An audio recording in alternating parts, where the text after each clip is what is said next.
Hi friends, എല്ലാവർക്കും പുതിയൊരു വീഡിയോയിലേക്ക് സ്വാഗതം. ഇന്നത്തെ വീഡിയോയിൽ അരിപ്പൊടി വെച്ചിട്ട് 15 മിനിറ്റിൽ ആവിയിൽ വേവിച്ചെടുത്തിട്ടുള്ള നല്ല അടിപൊളിയായിട്ടുള്ള ഒരു പലഹാരമാണ്. കുട്ടികളൊക്കെ സ്കൂൾ വിട്ട് വരുന്ന സമയത്ത് നമുക്ക് അവർക്ക് തയ്യാറാക്കി കൊടുക്കാൻ പറ്റുന്ന നല്ല അടിപൊളി പലഹാരം. അപ്പോൾ ഇതെങ്ങനെയാണ് തയ്യാറാക്കി എടുക്കുന്നതെന്നൊന്ന് നോക്കാം. അപ്പോൾ അതിനായിട്ട് ഒരു പാനും ചൂടാകാനായിട്ട് വെച്ചിട്ടുണ്ട്. ഇതിലേക്ക് 1 സ്പൂൺ അളവിൽ നെയ്യ് ചേർത്ത് കൊടുക്കാം. നെയ്യ് നന്നായിട്ടൊന്ന് ഉരുകി കഴിഞ്ഞാൽ പിന്നെ നമുക്കിതിലേക്ക് അരക്കപ്പ് അളവിൽ ചിരകിയ തേങ്ങ ചേർത്ത് ഒരു 5 മിനിറ്റോളം നന്നായിട്ട് നെയ്യിലൊന്ന് വഴറ്റിയെടുക്കാം.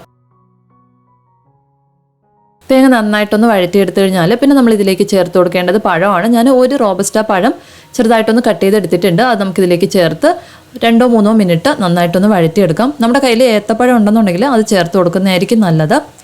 ഇനി നമ്മൾ പഴവും ചേർത്ത് നന്നായിട്ടൊന്ന് വഴറ്റിയതിന് ശേഷം നമുക്ക് പാനിൽ നിന്ന് എടുത്ത് മാറ്റാവുന്നതാണ്. അതിനുശേഷം നമുക്ക് ഇതേ പാനിലേക്ക് തന്നെ അരക്കപ്പ് അളവിൽ പൊടിച്ച ശർക്കര ചേർത്ത് കൊടുക്കാം. ഇതിൻ്റെ കൂടെ തന്നെ 1 കപ്പ് അളവിൽ വെള്ളം കൂടി ഒന്ന് ചേർത്ത് ശർക്കര നല്ലതുപോലെ ഒന്ന് മെൽറ്റാക്കി എടുക്കാം.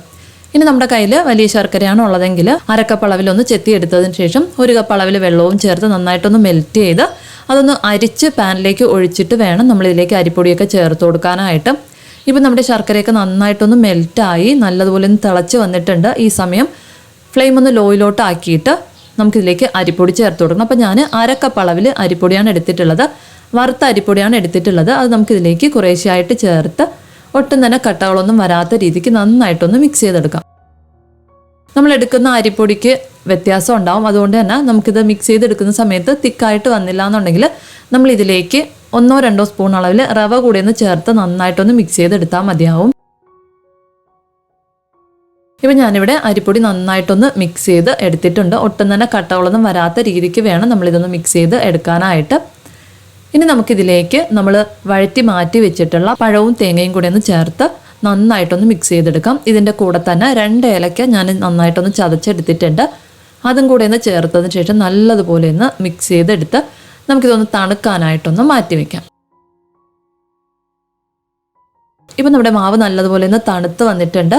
ഇനി നമുക്കിതിലേക്ക് 1 സ്പൂൺ അളവിൽ എള്ള് ചേർത്ത് കൊടുക്കാം. നമ്മുടെ കയ്യിൽ ഏത് എള്ളാണോ ഉള്ളത് അത് നമുക്ക് ചേർത്ത് കൊടുക്കാവുന്നതാണ്. വെള്ളയോ കറുപ്പോ ഏത് വേണമെങ്കിലും ചേർത്ത് കൊടുക്കാവുന്നതാണ്. അതിനുശേഷം നമുക്ക് കൈ വെച്ചിട്ട് ഇതുപോലെ നന്നായിട്ടൊന്ന് കുഴച്ചെടുക്കാം. നല്ല സോഫ്റ്റായിട്ടൊന്ന് കുഴച്ചെടുത്തതിന് ശേഷം നമുക്ക് കുറേശ്ശെയായിട്ട് ഉരുളകളാക്കി എടുത്ത് നമുക്ക് ഏത് ഷേപ്പിലാണോ ഇതൊന്ന് വേവിച്ചെടുക്കേണ്ടത് ആ ഒരു ഷേപ്പിലൊന്ന് ആക്കിയെടുക്കാം. ഞാനിപ്പോൾ കയ്യിൽ നന്നായിട്ടൊന്ന് ഉരുളയാക്കിയതിന് ശേഷം നമ്മുടെ പരിപ്പ് വടയുടെയൊക്കെ ആ ഒരു ഷേപ്പിലാണ് ഒന്ന് ആക്കിയെടുക്കുന്നത്. നമുക്ക് ഏത് ഷേപ്പിലാണോ വേണ്ട ആ ഒരു ഷേപ്പിലാക്കി എടുക്കാവുന്നതാണ്. ഇനി ഉരുളയായിട്ട് തന്നെ വേണമെന്നുണ്ടെങ്കിൽ നമുക്ക് അതേ ഷേപ്പിലും ആക്കി എടുക്കാവുന്നതാണ്.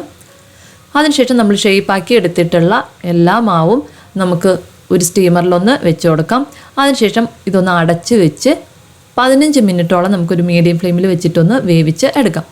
ഇപ്പോൾ ഒരു 15 മിനിറ്റ് ഒന്ന് വേവിച്ചെടുത്തിട്ടുണ്ട്. നമ്മുടെ പലഹാരമൊക്കെ നല്ല അടിപൊളിയായിട്ട് തന്നെ ഒന്ന് വെന്ത് വന്നിട്ടുണ്ട്. ഇതിന് നമുക്ക് തണുത്തതിന് ശേഷം വേറൊരു പ്ലേറ്റിലേക്ക് ഒന്ന് മാറ്റാവുന്നതാണ്. അപ്പോൾ എന്തായാലും അരിപ്പൊടി ഉണ്ടെന്നുണ്ടെങ്കിൽ ഒന്ന് തയ്യാറാക്കി നോക്കുക. നിങ്ങൾക്ക് വീഡിയോ ഇഷ്ടപ്പെടുകയാണെന്നുണ്ടെങ്കിൽ എന്തായാലും ഒന്ന് ലൈക്ക് ചെയ്തേക്കണേ. അപ്പോൾ പുതിയൊരു വീഡിയോയിലൂടെ നമുക്ക് വീണ്ടും കാണാം. അതുവരെ താങ്ക് യു, ബൈ.